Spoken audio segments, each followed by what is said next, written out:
Hello बंधुगण, तुम्हारे YouTube चैनले सकल के स्वागत। मेरे जो नॉन बेंगली व्यूअर्स है, आप लोगों का भी स्वागत है। चैनल आप लोगों का भी है। एसएलएसटी रिगार्डिंग কিছু জিনিস বলার আছে। তার আগে একটা কথা বলে রাখি, যেটা গতকালকে আমি একটা সোর্স দিয়েছিলাম রিগার্ডিং আপার টেট ভ্যাকেন্সি পাবলিশড। আমি যেহেতু অনেক আগেই বলেছিলাম যে এটা হবে না, দেরি হবে, তো তবুও গতকালকে একটা আপডেট পেয়েছিলাম একটু, তারপর দেখলাম যে না, জিনিসটা একই, যেটা বলেছিলাম সেটাই এখন বেরোচ্ছে না বা পরীক্ষা মার্চে হচ্ছে না, দেরি হবে।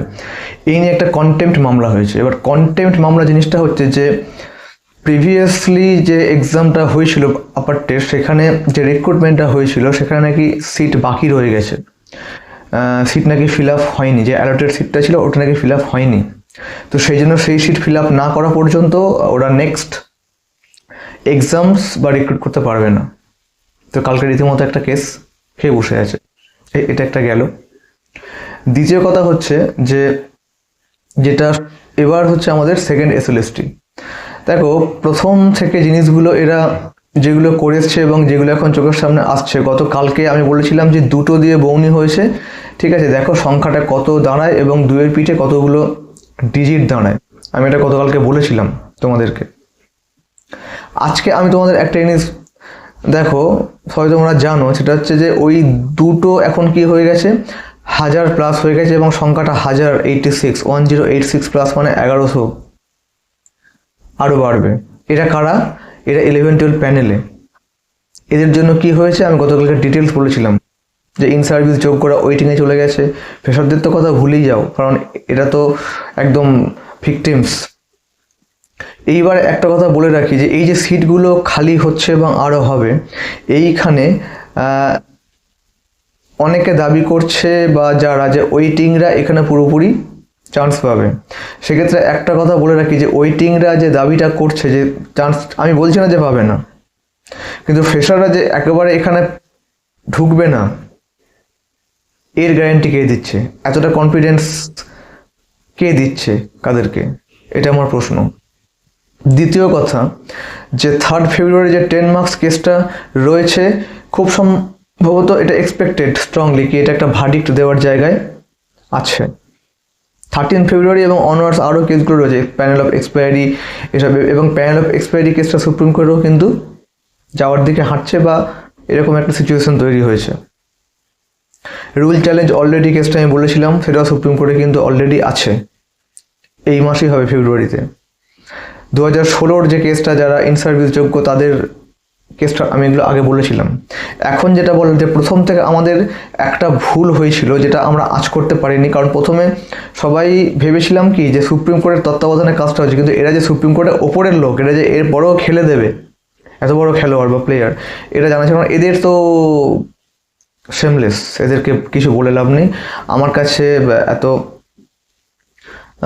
বাকপটু আমি নই এদেরকে কিছু বলার মতো, ঠিক আছে, আমি ছেড়ে দিলাম প্রসঙ্গটা। যেটা বলার সেটা যে শুরু থেকে যদি এখন এই মুহূর্তে কতগুলো জিনিস নিয়ে না দাবি ওঠাতে হবে।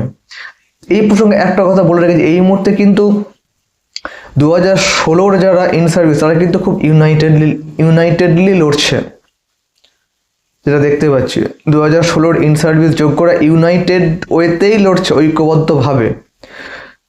দুঃখের কথা হচ্ছে যে 2025-এর ফ্রেশার্স যারা রয়েছে, এরা সবাই লড়ছে, কিন্তু এদের মধ্যে ইউনিটিটা খুব কম দেখতে পাচ্ছি। প্রত্যেকের ভিউ পয়েন্ট আলাদা আলাদা, বা ভিউ পয়েন্টগুলো একই, কিন্তু অনেকটা দলগত ব্যাপার হয়ে গেছে, অনেকটা সেই সিপাহী বিদ্রোহের মতো। বিভিন্ন জায়গা থেকে বিভিন্ন জোন ফোকাস করছে এবং কেউ স্পটলাইটে আসছে, হ্যাঁ, ওইভাবে জিনিসগুলো হচ্ছে। আমি এটা কোনো রকম নেগেটিভ বা উল্টোপাল্টা কিছু মিন করে বলছি না। আমি এই মুহূর্তে সবার কাছে আমার তরফ থেকে একটা আর্নেস্ট রিকোয়েস্ট, কাতর একটা আবেদন, যে এই সময় আমাদের ভেদ বিভেদ, দল, পার্সন এইভাবে করলে কিন্তু কাজগুলো হবে না। সবাইকে একটা ছাতার তলায় আসতে হবে, যারা ফ্রেশার্স। লড়ার জায়গাটা এক রাখতে হবে।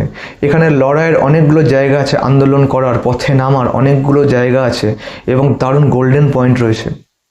আমি কথাগুলো বলতে বাধ্য হচ্ছি খুব দুঃখের সাথে, যে দেখো এইখানে প্রথমেই একটা গ্রাউন্ড, যেটা হচ্ছে panel of expiry panel list বের করতে হবে, এটার দাবি তুলতে হবে। কিচ্ছু করার নেই, আজকের ডেট দাঁড়িয়ে দেরি করলে হবে না, আন্দোলন দরকার, সুপ্রিম কোর্ট, হাইকোর্ট, আন্দোলন সব দরকার।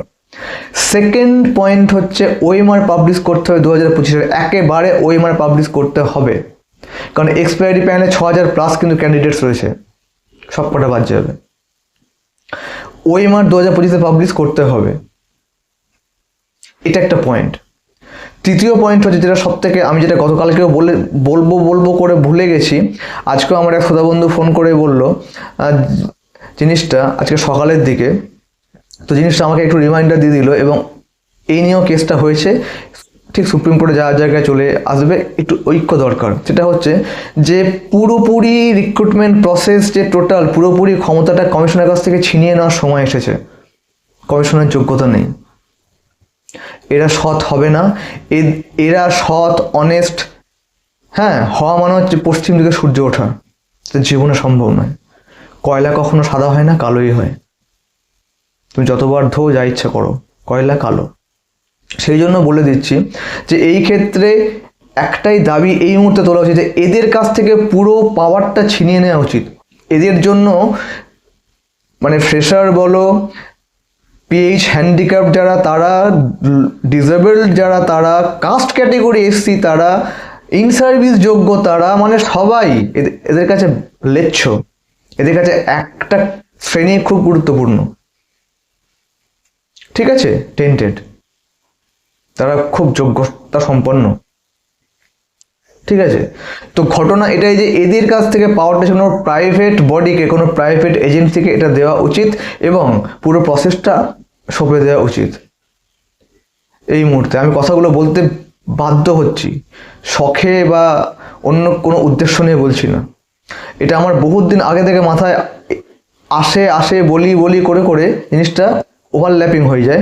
আজকে তাই বললাম যে এই কমিশনের কাছ থেকে টোটাল পাওয়ারটাকে তুলে নেওয়া উচিত, পরিষ্কার একদম হিসাব, এবং পুরো প্রসেসটা রিক্রুটমেন্টটা কোনো প্রাইভেট বডি এবং কোনো প্রাইভেট কোম্পানি এজেন্সিকে দিয়ে দেওয়া উচিত। জিনিসটা খুব ভালো হবে। এইবারে কতগুলো কথা বললে, যারা বলছো যে 10 নম্বর বাদ গেলে পরীক্ষা বাতিল বা প্যানেল ক্যান্সেল, না, গেজেট মডিফাই করা যায়, ঠিক আছে। আর এক্ষেত্রে আরেকটা কথা বলে রাখি যে 10 নম্বরের জন্য, 10টা নম্বরের জন্য আজকে ডেটে কী অবস্থা হয়েছে, যারা যোগ্য ফ্রেশার বা, যেহেতু এটা আনকনস্টিটিউশনাল, যেটা সত্যি সেটা সত্যি, ঘটনা এইটা। আর নেক্সট টপিক হচ্ছে যে আমাদের এই মুহূর্তে, আমি আবারও বলছি যে এই মুহূর্তে ইউনাইটেডলি আমাদের লড়তে হবে এবং লড়া উচিত, এবং যা কিছু স্টেপ নেওয়া হবে সেগুলো জয়েন্ট হ্যান্ডেডলি নেওয়া উচিত ফ্রেশারদের সকলকে। এটা আমার রিকোয়েস্ট থাকলো, সে কোনো বড় বৃহত্তর আন্দোলন হোক, হাইকোর্ট কে, সুপ্রিম কোর্ট, কারণ এসএসসি নিয়ে একাধিক মামলা উঠে বসে আছে হাইকোর্টে এবং সুপ্রিম কোর্টে, এবং প্রত্যেকটা গ্রাউন্ড খুব দারুণ লজিক, খুব লজিক্যালি একদম ফ্যাক্ট এইগুলো। তো এইটা নিয়ে আওয়াজ তোলার একটা হচ্ছে expiry of panel immediate publish করা হোক, দ্বিতীয় হচ্ছে ওএমআর পাবলিশ করা হোক 25-এর টোটাল জিনিসটা যেটা হাইড করা হয়েছে।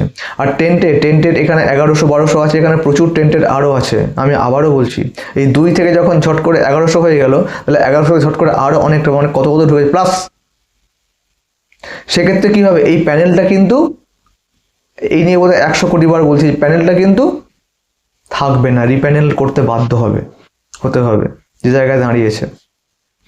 আর আরেকটা সবথেকে তাজ্জব ব্যাপার, মানুষ কীভাবে অ্যাডভান্টেজগুলো নিচ্ছে, এটা একটু বলে রাখি তোমাদের, ঠিক আছে। যারা এই অ্যাডভান্টেজ নিয়ে বসে আছো বা আমার চ্যানেলটা দেখছো, ঠিক আছে, তারা, আমি কিছু বলছি না তাদেরকে, কথা হচ্ছে যে এখানে এসসি ক্যাটেগরি যেমন হয়েছে, পিএইচ ক্যাটেগরি যেমন হয়েছে, এখানে সবথেকে অদ্ভুত ব্যাপার, যারা ইডব্লিউএস, আমি ইডব্লিউএস প্রত্যেককে ইন জেনারেল মিন করছি না বা সেন্স করছি না, আমি কিছু মানুষকে বা ক্যান্ডিডেটকে বলছি, যারা ইডব্লিউএস ফেসিলিটিটা, যারা অ্যাডভান্টেজটা নিচ্ছ, তাদের যখন রেকর্ড দেখা যাচ্ছে যে তাদের কি আছে, প্রপার্টি না হাবিজাবি যেগুলো আছে সেগুলো, সেখানে আমার কাছে রেকর্ড রয়েছে, কিন্তু ডেটা, এমন একটা জিনিস পেলাম নাকি ইডব্লিউএস এই এই জিনিসগুলোর জন্য আজকে মানে সরকার করছে, কমিশন করছে, সেখানে ক্যান্ডিডেট মানে সবাই একটা ট্রিপল গেম চলছে আর কি। মাঝখান থেকে ভিক্টিমাইজ করা হচ্ছে যারা এইভাবে জিনিসগুলোকে ফেস করছে এবং এইভাবে হচ্ছে। তো সেক্ষেত্রে আমি আবারও বলছি যে এই মুহূর্তে 11-12 এই প্যানেল থাকবে না। এই প্যানেল কোনো মতেই মানে রাখতে পারবে না প্যানেল, মিলিয়ে নিও এটা। আর 9-10-এর যে লিস্ট বের করেছে, আমি আবারও বলছি, এখনই বললাম, 10-10 কত হাজার হাজার ঢুকে বসে আছে দেখো। পুরো জিনিসটাই ষড়যন্ত্র, কাট অফটাকে বাড়িয়ে দিয়ে এগুলোকে করা, এবং উল্টে 2016-র যারা ইন সার্ভিস তাদেরকে ইন্টারভিউ কমিয়ে দিয়ে ওয়েট লিস্ট করে দিয়ে ওদিকে টপে তুলে দেওয়া, যারা সো কল্ড ডিজার্ভড। বুঝতে পারছো? তো পুরো ঘটনাটা এই মুহূর্তে আমি তাই জন্য বারবার বলছি যে জয়েন্ট হ্যান্ডেডলি ঐক্য মানে সবার একতা হয়ে ইউনাইটেডলি আমাদের এটা লড়তে হবে। এটা আমি আবারও বলছি সবাইকে, যার যেভাবে যে কেস উঠছে, কেসগুলো যাচ্ছে, ঘুরছে, ঠিক আছে, এই সবগুলো মাথায় রেখে আমাদের চলা উচিত। আমি বারবার এটা বলছি, নাহলে কিন্তু ভবিষ্যতে আমাদের নিজেদের কবরটা বা আমাদের নিজেদের যে বিপদটা আমরা নিজেরাই ডেকে আনছি। আমি এটা ফেসাদের উদ্দেশ্যে বললাম।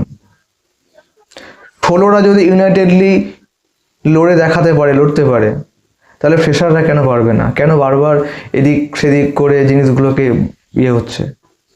এই মুহূর্তে এটা নিয়ে ভাবার খুব দরকার আছে। আবারও বলছি, কোনো প্রাইভেট বডি বা এজেন্সিকে এই দায়িত্বটা দিয়ে দেওয়া উচিত, কমিশনের হাত থেকে তুলে নিয়ে। কোনো প্রাইভেট এজেন্সি বা বডি বা কোম্পানিকে এই দায়িত্ব দেওয়া উচিত রিক্রুটমেন্ট প্রসেসটা ওদের কাছ থেকে তুলে নিয়ে।